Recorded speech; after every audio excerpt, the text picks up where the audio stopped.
नमस्कार दोस्तों, जय श्री कृष्ण, राधे राधे। सच्ची श्रद्धा से कमेंट में जरूर लिखे हर हर महादेव, राधे राधे। देवों के देव महादेव सदैव आप पर अपनी कृपा बनाए रखे। दोस्तों, आपको यह जानकर काफी हैरानी होगी कि वास्तु एक ऐसा शास्त्र है जिसमें मानव जीवन की बहुत सी प्रॉब्लम्स का समाधान वर्णित है। इसमें कई तरह के उपायों के साथ साथ तमाम तरह की जानकारी दी गई है, जिसे ये जानकारी प्राप्त होती है कि अगर किसी व्यक्ति के जीवन में वास्तु दोष का साया हो तो उसे क्या करना चाहिए, तो वहीं इसमें दिन के अनुसार कौन से कार्य करना चाहिए, कौन सा नहीं। इस संदर्भ में भी बहुत सी बातें बताई हैं। आज हम आपको बताने जा रहे हैं कि मंगलवार के दिन वास्तु और ज्योतिष शास्त्र के अनुसार किसी भी व्यक्ति को कौन से काम नहीं करने चाहिए, और हम जानेंगे कि महिलाओं की किन आदतों की वजह से पति रंग से राजा बन जाते हैं। तो पूरी जानकारी के लिए वीडियो को आखिर तक जरूर देखिए। तो दोस्तों, चलते हैं और सुनते हैं गुरुजी से कि वो क्या कहते हैं इसके बारे में। दोस्तों, आप सभी का एक बार फिर से स्वागत है। सप्ताह के कुछ विशेष दिन यदि सुहागिन महिलाएं अपने बाल धोए तो उनके पति पर बाधाएं आ सकती हैं। यहाँ तक कि आपकी संतान और परिवार को भी कष्ट हो सकता है। तो आइए आप भी जानिए कि किस दिन सुहागिन महिलाओं को बाल नहीं धोने चाहिए और किस दिन बाल जरूर धोने चाहिए।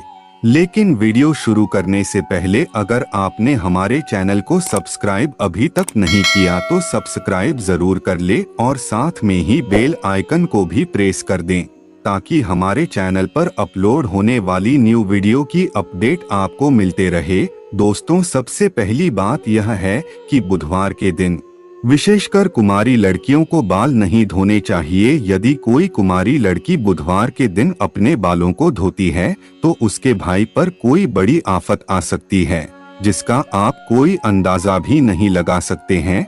इसलिए जितना संभव हो सके बुधवार के दिन कुमारी लड़कियों को बाल नहीं धोने चाहिए। दूसरी बात, यदि कोई सुहागिन महिला बृहस्पतिवार के दिन अपने बालों को धोती है तो उसके पति की आयु घटती जाती है।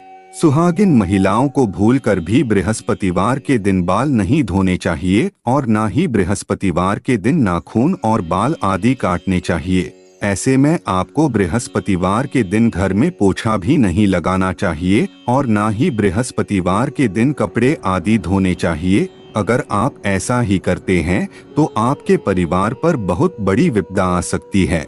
तीसरी बात, यदि कोई शादीशुदा महिला सोमवार के दिन बाल धोती है तो उसकी बेटियों और बेटों पर कोई बड़ा संकट आने की संभावना बनी रहती है। परिवार को किसी बड़े आर्थिक संकट का सामना करना पड़ सकता है। ऐसे में शादीशुदा महिलाओं को सोमवार के दिन भी बाल नहीं धोने चाहिए। चौथी बात, तो चलिए दोस्तों अब आपको बता दें कि किस दिन बाल जरूर धोने चाहिए। तो वह दिन है शुक्रवार को बाल जरूर धोएं, क्योंकि शुक्रवार को बाल धोना बहुत ही शुभ माना जाता है। तो महिलाएं इस दिन को एक नियम की तरह ही बना ले ताकि उन्हें धन धान्य और सुख संपत्ति की प्राप्ति हो।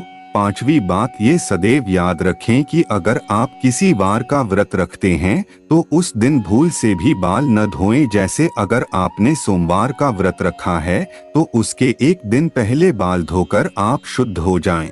जिस दिन व्रत रखते हैं उस दिन बाल कदापि न धोएं, और अगर किसी कारणवश आपको उस दिन बाल धोने पर जाएं तो आप ये उपाय कर सकते हैं। आप अपने बालों में कच्चा दूध लगाकर बाल धो सकते हैं। छठी बात, अगर महिलाएं किसी त्योहार पर शुभ मुहूर्त या पूजा में बाल नहीं धो पाए तो महिलाएं ऐसे में अपनी मांग में सिंदूर लगाकर पूजा में शामिल हो सकती है। इससे बाल धोने का दोष नहीं लगता। दोस्तों, चलिए अब जानते हैं कि मंगलवार को ऐसे कौन से काम है जो आपको भूलकर भी नहीं करनी चाहिए। वास्तु शास्त्र के अनुसार मंगलवार की प्रकृति उग्र है, वह इसके स्वामी हैं। मंगल देव और हनुमान जी को माना जाता है। कहा जाता है मंगल देव मंगल करता है। जिसके जीवन में मंगल शुभ होता है उसके जीवन में केवल मंगल ही मंगल होता है। यही कारण है कि धार्मिक शास्त्र में कहा गया है कि शुभ प्रभाव पाने के लिए मंगलवार के दिन उपवास करना चाहिए। परंतु इसके साथ ही इस बात का भी खास ध्यान रखना चाहिए कि मंगलवार के दिन कौन से कार्य करने से अशुभ प्रभाव प्राप्त होते हैं। धार्मिक मान्यताओं के अनुसार मंगलवार को नमक का सेवन करने से बचना चाहिए। कहा जाता है इस दिन नमक के अधिकतर सेवन से सेहत पर बुरा प्रभाव पड़ता है। तथा महत्वपूर्ण कार्य में रुकावटें पैदा होने लगती हैं। वास्तु के मुताबिक पश्चिम वायव्य तथा उत्तर दिशा में मंगलवार के दिन किसी प्रकार की यात्रा नहीं करनी चाहिए। अगर किसी हालात में यात्रा करनी पड़े तो गुड़ का सेवन करने के बाद यात्रा आरंभ करें। सनातन धर्म में मांस आदि का सेवन करना वर्जित माना जाता है।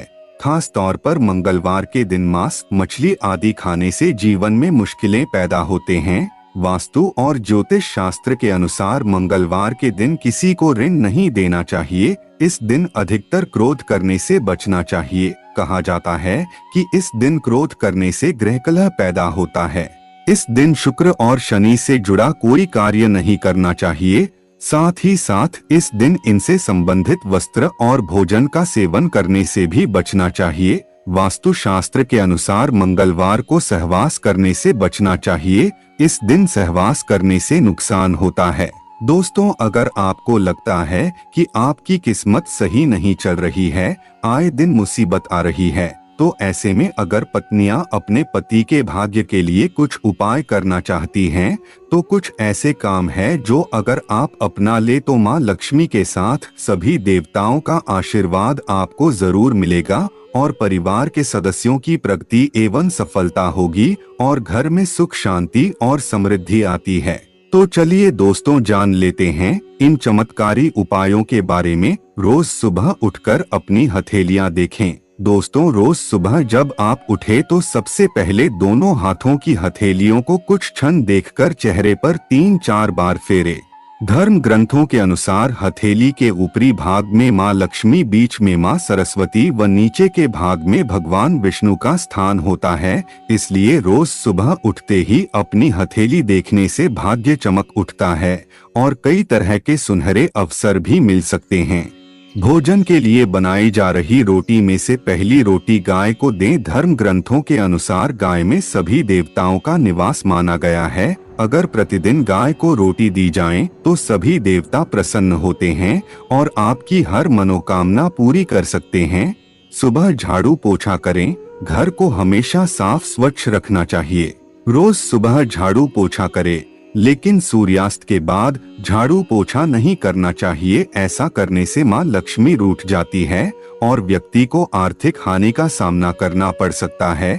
धर्म ग्रंथों के अनुसार जो व्यक्ति सूर्यास्त के बाद झाड़ू पोछा करती है, देवी लक्ष्मी उस घर में निवास नहीं करती और वहां से ये चली जाती हैं। रोज सुबह स्नान आदि करने के बाद पीपल के पेड़ पर 1 लोटा जल चढ़ाएं। पीपल में भगवान विष्णु का वास होता है। रोज यह उपाय करने से भगवान विष्णु प्रसन्न होते हैं और शुभ फल प्रदान करते हैं। इस पेड़ का महत्व इसी बात से जाना जा सकता है कि अर्जुन को गीता में उपदेश देते हुए भगवान श्री कृष्ण ने स्वयं को पेड़ों में पीपल बताया था। दोस्तों, घर खाली हाथ ना जाएं। बाहर से जब भी आप घर में प्रवेश करें तो कभी भी खाली हाथ ना जाएं। घर में हमेशा कुछ ना कुछ लेकर प्रवेश करें, चाहे वह पेड़ का पत्ता ही क्यों ना हो। दोस्तों, अपना एक नियम ही बना ले कि जब भी घर से बाहर जाएं तब घर वापस आते समय कुछ ना कुछ लेकर ही आए, फिर चाहे वे कोई भी चीज हो जो पत्नी व बच्चों को खुश रखें।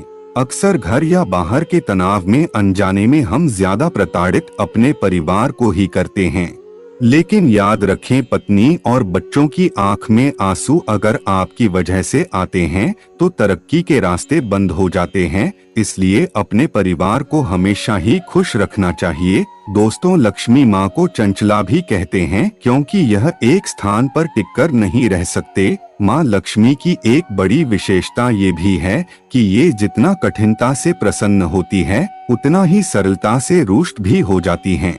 कहने का तात्पर्य यह है कि लक्ष्मी की कृपा प्राप्ति बनाए रखने के लिए वेद शास्त्रों में बताए गए नियमों का पालन करना चाहिए, अन्यथा एक छोटी सी गलती से लक्ष्मी माँ रुष्ट होकर चली जाती है। माँ लक्ष्मी का कहना है कि जहाँ गृहिणी की हंसी गूंज उठती है, उस घर में गृहिणी के रूप में महालक्ष्मी सदैव निवास करती है।